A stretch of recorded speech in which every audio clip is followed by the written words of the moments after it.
विगत दो तीन दिनों से जिला बीजापुर, नारायणपुर और दंतेवाड़ा के सीमावर्ती इलाका में सुरक्षा बल द्वारा अभियान संचालित की जा रही थी। इस अभियान में टोटल अब तक 5 माओवादी की डेड बॉडी रिकवर की गई थी। हमारे एक जवान मुठभेड़ में उनका शहादत भी हुआ। तत्पश्चात अभियान के बाद सर्चिंग को पूर्ण करके सुरक्षा बल द्वारा वापस बेस कैंप आ रहे थे। इस दौरान जिला बीजापुर की बेदरे एवं कुट्टू के बीच में अम्बेली के पास महोदय द्वारा लाए गए एक आईडी ब्लास्ट की चपेट में आने से हमारा एक वाहन आईडी के चपेट में आ गए थे। उसमें सवार हमारा 8 डीआरजी दंतेवाड़ा के जवान का शहादत हो गई, तो उसके एक ड्राइवर का भी शहादत हो गई। कुल 9 का शहादत का भी जानकारी प्राप्त हो रहे थे। उस स्पॉट में अभी रीइंफोर्समेंट टीम और अन्य जितना भी जो इवैक्यूएशन टीम पहुंच गए थे।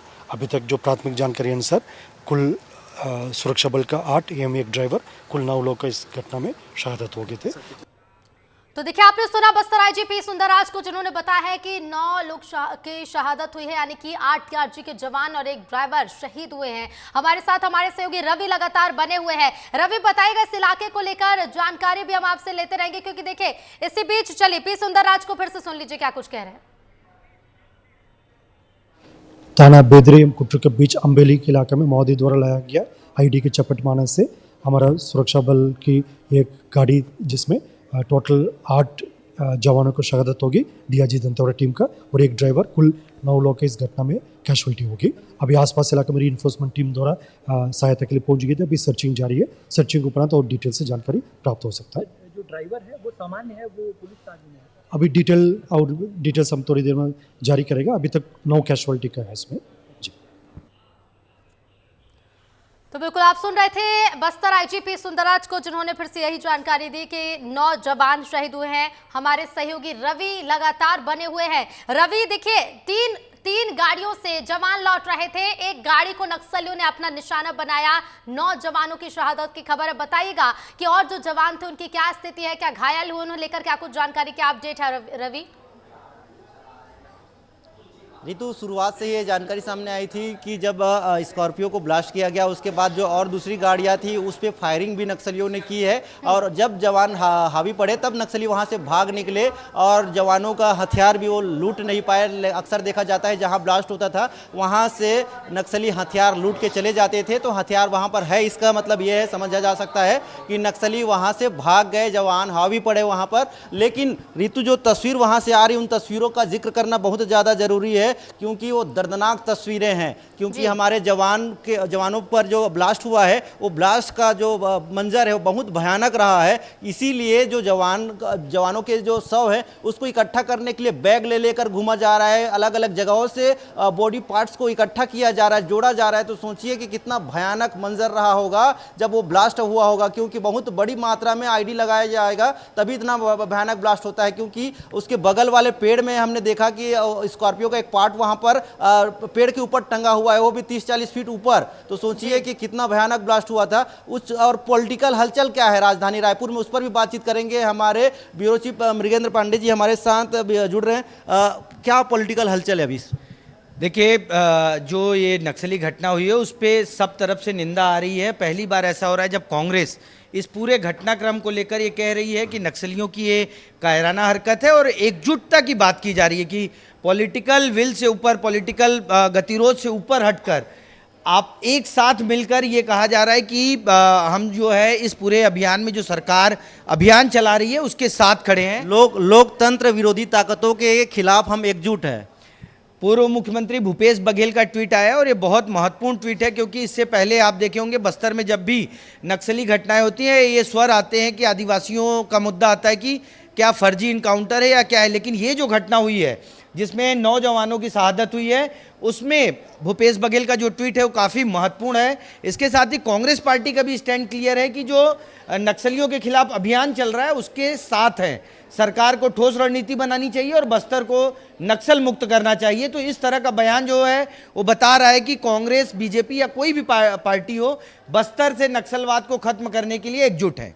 इसके अलावा जो तस्वीरें वहाँ से आई मृगेंद्र जी की, जवानों के शव को एकजुट करने के लिए बैग लेकर जवान घूम रहे हैं, सबको अलग अलग पार्ट्स को इकट्ठा किया जा रहा है। जो वाहन था, स्कॉर्पियो था, उसका पार्ट अलग अलग दूर दूर तक 100-100 मीटर दूर तक फेंकाया पड़ा है। तो इससे क्या समझा जाए, कितना बड़ा भयानक ब्लास्ट है? देखिए, बस्तर में नक्सली बहुत बड़े पैमाने पे आईडी लगा कर रखे हैं। अभी हमारी एक्सपर्ट से बात हो रही थी तो उन्होंने बताया कि 40 से 50 किलो का जो आईडी रहा होगा, क्योंकि इतना बड़ा ब्लास्ट है। आप देखिए 20 फीट 25 फीट ऊपर पेड़ पर जाकर गाड़ी के पुर्जे जो है टंग गए हैं। तो ये करीब 40 से 50 किलो की आईडी रही होगी जिसको नक्सलियों ने ब्लास्ट किया। और ऐसा उस रोड पर बताया जा रहा है कि और भी जगहों पे नक्सली जो है इस तरह की आईडी लगाकर रखे होंगे और आने वाले समय में वो जो गंभीर किस्म की वारदात जो करना चाहते हैं वो कर सकते हैं। नक्सली अक्सर कोशिश करते हैं कि जो हमारे जवान है जो सर्च ऑपरेशन पे निकली है, जब वो वापस लौटते हैं तभी इस तरह से बड़ी घटना को अंजाम देते हैं, जवानों को निशाना बनाते हैं। आपने तो बहुत सारे घटनाक्रम देखे होंगे, 2010 का वो ताड़मेटला याद होगा, वो राजनांदगांव वाला याद होगा, बहुत सारी घटनाक्रम है। इससे पहले और कौन कौन सी बड़ी घटनाक्रम आपको अभी? देखिए, पामेड़ में एक घटना हुई थी, ठीक ऐसे ही पुलिस पार्टी जा रही थी और पुलिस का जो ब्रज वाहन है जो बुलेट प्रूफ होता है, जिसमें ये जो बम आईडी ब्लास्ट होते हैं उसका कम असर होता है, लेकिन वो भी उड़ा था और उसमें भी 15 जवानों की शहादत हुई थी। वो सभी जवान सीआरपीएफ के थे। तो नक्सली, क्योंकि पिछले कुछ समय से जो राज्य सरकार और केंद्र सरकार मिलकर नक्सलियों के खिलाफ अभियान चला रही है और लगातार बैकफुट पे हैं। 215 नक्सली मारे गए, उसका परिणाम है। नक्सली एक बार फिर नए साल में अपनी ताकत दिखाने की इस तरह के ब्लास्ट करके 2024 में नक्सलियों को बहुत बड़ा नुकसान हुआ था, 200 से ज़्यादा नक्सली ढेर हुए थे। तो क्या इससे बौखला गए हैं? पूरी तरह नक्सली बौखलाए हुए हैं, क्योंकि देखिए जिस तरीके से फोर्स अंदर जा रही है, अंदरूनी इलाकों में विकास कार्य हो रहे हैं, पुल पुलिया बन रहे हैं, सड़क बन रही है, कैंप खुल रहे हैं, इसके साथ ही आम आदमी के लिए राशन पहुंच रहा है, आधार कार्ड बन रहे हैं, आयुष्मान कार्ड बन रहे हैं। इससे जो है नक्सल पूरा जो स्ट्रक्चर है वो विचलित है, क्योंकि उनके कैडर में लोग भर्ती होना बंद कर दिए हैं। कुल मिलाकर उनकी ताकत जो है वो कमज़ोर होती पड़ रही है, इसलिए इस तरह की घटना को अंजाम दिया गया है। अभी लगातार इस तरह से ऑपरेशन हमने देखा। बौखलाहट है नक्सलियों की जो इस हमले के रूप में सामने आई। आप बने रहिएगा, लौटेंगे आपके पास। और देखिए इसी बीच छत्तीसगढ़ के सीएम विष्णुदेव साय ने क्या कुछ कहा है वो भी आपको सुनवा देते हैं। सभी को मालूम है, पूरा देश को मालूम है कि जब से हमारी सरकार आई है 1 साल से ज्यादा हो गया है, नक्सलवाद के साथ मजबूती के साथ लड़ाई लड़ रहे हैं। हमारे सुरक्षा बल के जवान बहुत उत्साह के साथ लड़ाई लड़ रहे हैं और हमारे केंद्रीय गृह मंत्री जी का भी संकल्प है कि मार्च 2026 तक देश से इस नक्सलवाद को समाप्त करना है। और जिस मजबूती के साथ लड़ाई लड़ रहे हैं, मुझे पूरा विश्वास है कि उनका संकल्प पूरा होगा। और चलिए इसी बीच डिप्टी सीएम अरुण साव को भी सुन लीजिए। ये कायराना हरकत कि मैं निंदा करता हूं। सभी जो जवान शहीद हुए हैं उनको अपनी विनम्र श्रद्धांजलि अर्पित करता हूं। पर हमारी सरकार की प्रतिबद्धता है कि इनकी शहादत जाया नहीं जाएगी और जिस लक्ष्य को लेकर हम निकले हैं मार्च 2026 तक नक्सल मुक्त करने का, वो पूरा करेंगे। और चलिए इसके साथ ही विधानसभा अध्यक्ष डॉक्टर रमन सिंह ने क्या कुछ कहा है वो भी आपको सुनवाते हैं।